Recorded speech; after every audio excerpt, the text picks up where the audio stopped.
I greet you all in the name of our soon coming Lord and Savior Jesus Christ. I would like to share with you all from Luke chapter 19, verse 28 following, where Jesus comes to Jerusalem as a king.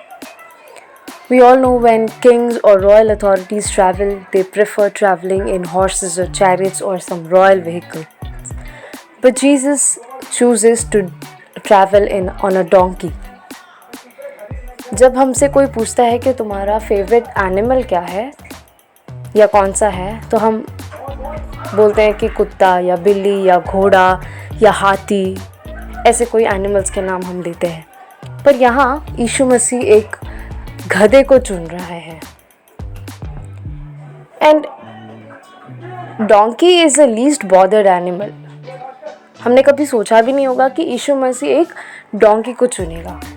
हम भी कभी कभी अपने बारे में ऐसे ही सोचते हैं कि मैं किस काम की हूँ, शायद मेरा कोई यूज़ ही नहीं होगा, मैं अच्छे से गा नहीं सकती, या मैं अच्छे से प्रचार नहीं कर सकता, या मैं सुंदर नहीं हूँ.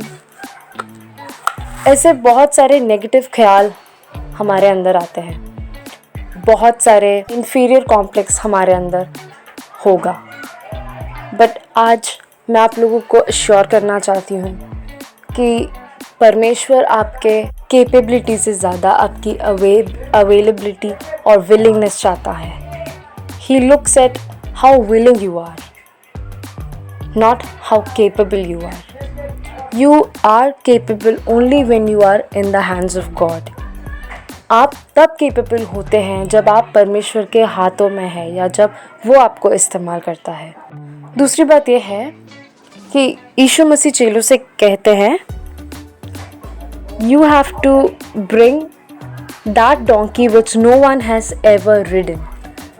यीशु मसीह ऐसे एक donkey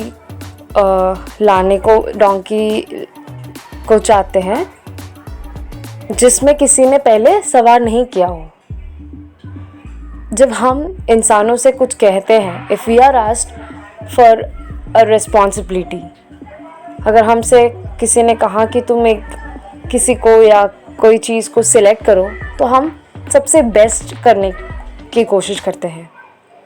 we see the most experienced person, और we see someone who is the best in that particular area, and then we select him or her. But Jesus is not looking for the experience here. He proves even if you are rejected by people, even if no one bothers you, when you are used by me, you are valuable and you are precious.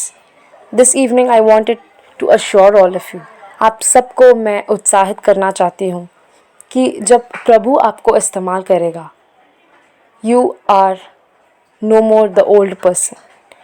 वो एक donkey जो इस chapter में mention किया गया है, वो उसका हिस्ट्री वैसे नहीं रहा जैसे पहले था. This donkey is known now. Why?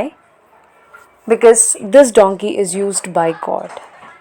In verse 31 it says, if anyone asks you, why are you untying it? Say, the Lord needs it.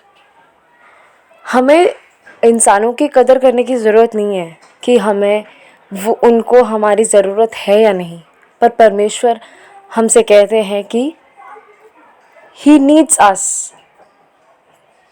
वो हमें चाहते हैं.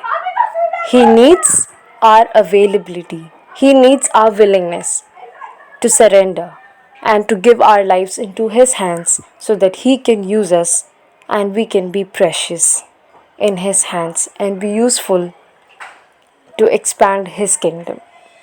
Therefore, let us surrender and give ourselves unto his hands who has created us, that he may use us according to his will and purposes, that we may shine in his hands and be called as his dear children. May the Lord bless all of us.